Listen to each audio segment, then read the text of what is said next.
And we're back.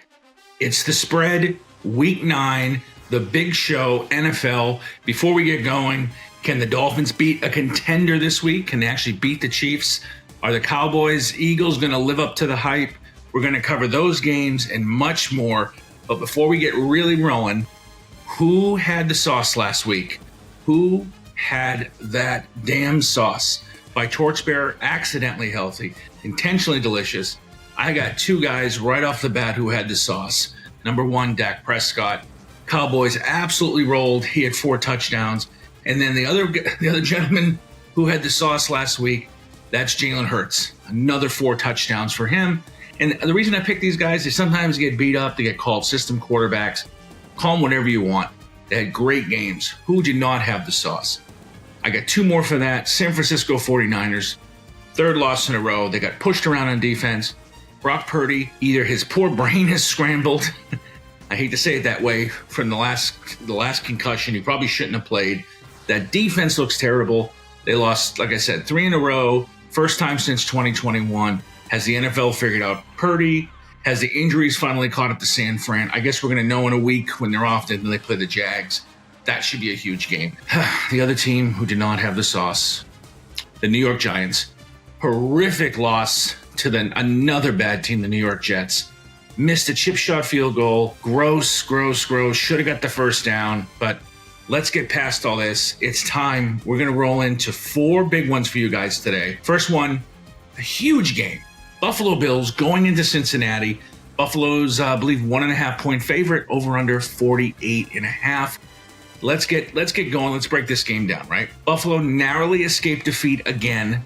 Hail Mary via Baker Mayfield against the Tampa Bay Bucks. They struggled, but I'll tell you, Josh Allen led the offense. He did it. He's doing it every week, it seems like. He's number 5. They're number 5 in total offense, the Buffalo Bills. 4th in passing yards, 4th in points scored.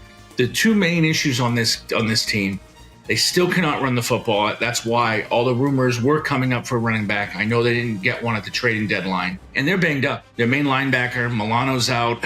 Their corner, White, got hurt when he tears his Achilles. I know they just made the trade with Green Bay. They're trying to fill that role. But the last couple of weeks, they're trending down.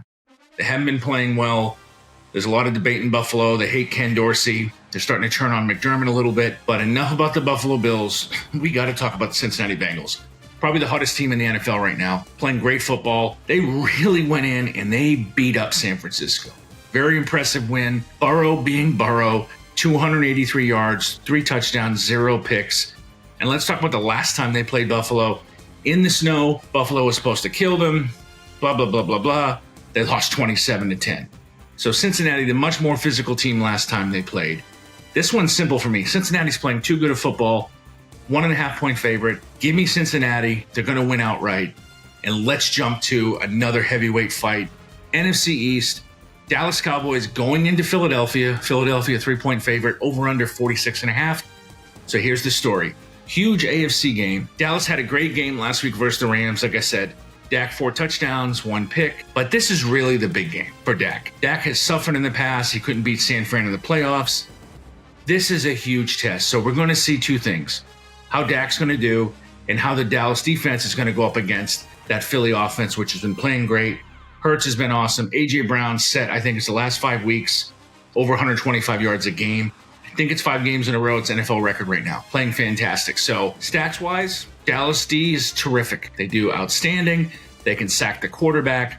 But this is Philadelphia. I hate those Eagle scumbag fans as much as the next guy, but fantastic team. They did struggle with Washington last week, but Hurts got them back, 4 touchdowns. Decent year so far for him. I know they call him a systems quarterback. It's so dumb to say. Every quarterback fits into a system. So he's fantastic there. There's 2 keys to this game. I think it really comes down to this, right? Dallas is number 7th in the league in rushing and number 1 against it. So they're going to try to make Dallas one-dimensional. They're going to shut down the running. And this, like I said, it's going to be sink or swim for Dak. Can he make enough plays to beat Philadelphia on the road? And the answer is very, very simple. No. Take Philadelphia. Take the 3 points. Thank me on Monday. No problem. 2 teams that I think are really surprising people where everything the season started.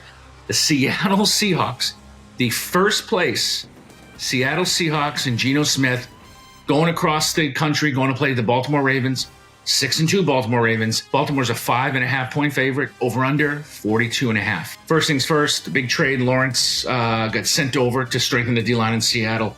Giants traded them out, didn't want to pay him the money. Whatever it happens. Crazy thing about Seattle, they don't do much on offense that blows you away. It's not like Geno Smith sits back, throws the ball 40 times down the field, hitting Metcalf and everyone else deep. They don't really do that. They're just methodical, right? They're the middle of the pack stats, but they do one thing. They're not one thing they're really good at, except they win, and they're consistent. They don't really turn the ball over, which I think that's what they're really good at. They have 8 all year. So they're not turning the ball over. And on defense, they play solid, really solid defense, really good against the run, number 8. So let's talk about Baltimore. Baltimore suddenly the darling of the AFC ever since they kicked the living hell out of Detroit. So the pundits are starting to call them the best team in the AFC. I don't really see it that way. But I will say Baltimore's really a blue-collar team. Jackson's starting to play better. Last few weeks, fantastic. The Lions game seemed like the turning point for him. Now we get to the running game. That's the strength of the Baltimore Ravens. You got Gus the Bus Edwards running well. The other thing they do really well. They live and die with that defense. That defense is holding teams right now to 15 points a game, under 180 yards passing the football, under 100 yards rushing. They got a bunch of dogs that can get after that quarterback. They got Queen, they got Clowney, even Van Noy, I think has 3 sacks on the season. So where to go in this game? For Seattle, unfortunately, I think it's going to go really the way it went when they played like Cincinnati. Those teams that could really get after the quarterback, when it's crunch time, Baltimore's going to shut down Geno Smith, just like Cincinnati's done. I think Baltimore's going to escape in this one. The 5.5 seems big. So I'm going to go the other way. I'm going to take Seattle. Give me the 5.5. Baltimore wins outright. Could see like a 3-point game. So we'll see what happens in this one. And finally, load up the bus, get to the plane. We're going to Germany. The Germans, they got the game of the week. They got the game of the year. The Miami Dolphins, it's technically a home game for Kansas City. Kansas City is a 1.5-point favorite as it stands now. Over-under is 50.5. So what do we have here? We got Tua versus Mahomes. McDaniel versus Reed. Fangio versus Mahomes. Hill revenge game. Like I said, this is the game of the year so far. You call Miami the greatest team on surf. I feel like we have some Miami music right now. We're dancing. We're feeling the vibe. And the other side of it, let's talk about that greatest show on surf. You got Tua. You got Hill. You got Waddle. You got Mostert.